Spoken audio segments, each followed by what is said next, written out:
مساء الخير، مساء النور، الصديقات والأصدقاء. اليوم جيت ندير واحد الفيديو خفيف ظريف. كيف كتشوفوا دابا كتشوفوا في الكاميرا. هذا علم الكيبيك. نبينو مزيان. علم دولة الكيبيك. ودولة الكيبيك أو مقاطعة الكيبيك هي المقاطعة اللي اختاريت نجي لها من الأول. علاش؟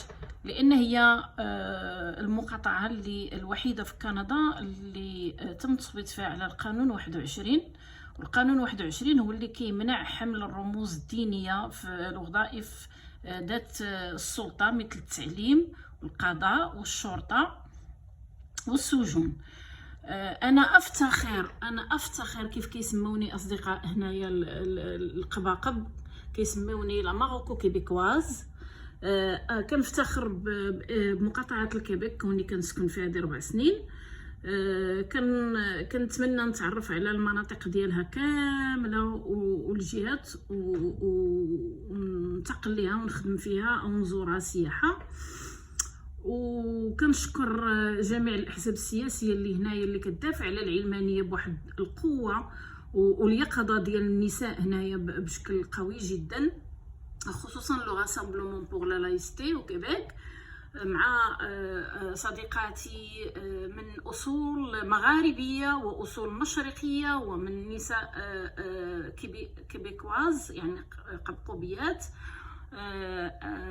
فهنا في الكيبيك تعرفت على مغربيات، على جزائريات، على تونسيات، على لبنانيات، مصريات، كلهن يعني عندهم نفس المواقف ويدافعوا بواحد القوة كبيرة على الشعار الأساسي اللي كتقوم عليه دولة الكيبيك أو مقاطعة الكيبيك، اللي هو العلمانية بطبيعة الحال بالإضافة للفرنسية ومطالبتهم بالاستقلال. أنا ما يهمني هنا هو العلمانية بالخصوص. ربما فيديوهات آخرين غادي نتكلم لكم على الخصوصية ديال العيش في الكيبيك، وخصوصا شنو هي الجوانب الإيجابية والمنافع يعني الشخصية والمصالح العمومية والخدمات العمومية اللي كتمنحها دولة الكيبيك، تتمنحها مقاطعة الكيبيك اللاجئين. بالنسبة للناس اللي باغيين يديروا هجرة اقتصادية أو هجرة للعمل أو هجرة للدراسة، ما غيمكنش نعطيكم شي فائدة. علاش؟ لأن ماشي تخصصي، ولكن ملي نسالي الفيديوهات على اللجوء، يعني الحيثيات ديالو، شنو هي الخدمات اللي كتعطى لطالب اللجوء سواء في الفترة ديال طلب اللجوء او بعد الحصول عليه، او حالة عدم الحصول عليه شنو ممكن الانسان يدير. فغادي من بعد هذا الشيء نقدر نجيب شي صديق او صديقه اللي عنده تجربه ديال الهجره الاخرى، ونشوفهم الا بغاو يهضروا على تجربتهم. اذا مرحبا بكم مره اخرى في القناه ديالي، قناه عزتي ليلى.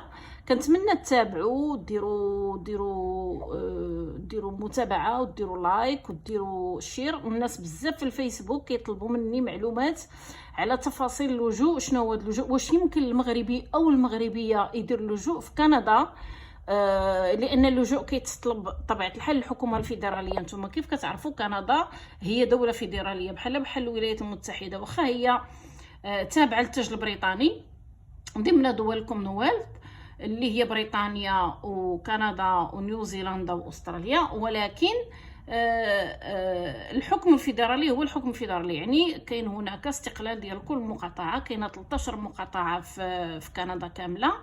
ان غنهضر لكم على الخصوصيه ديال الكيبيك، وكنهضر على المزايا وحتى الصعوبات ايضا والمشاكل اللي ممكن يتلقاها او طالب او طالبه اللجوء، خصوصا اذا جاوا من المغرب على خلفيه يعني وحده من الخلفيات المتعلقه بالتعرض يعني الطالب او طالبه اللجوء للاضطهاد في بلده المغربي المغرب الاصل، سواء على اساس يعني اساس حريه المعتقد او حريه التعبير او الهويه الجنسيه او الجندريه الى اخره. كنتمنى ديروا متابعه لاشين، القناه، وتشجعوني باسئلتكم وملاحظاتكم وتعليقاتكم سواء في الفيسبوك او في اليوتيوب. وتحيه لكم ولكن جميعا.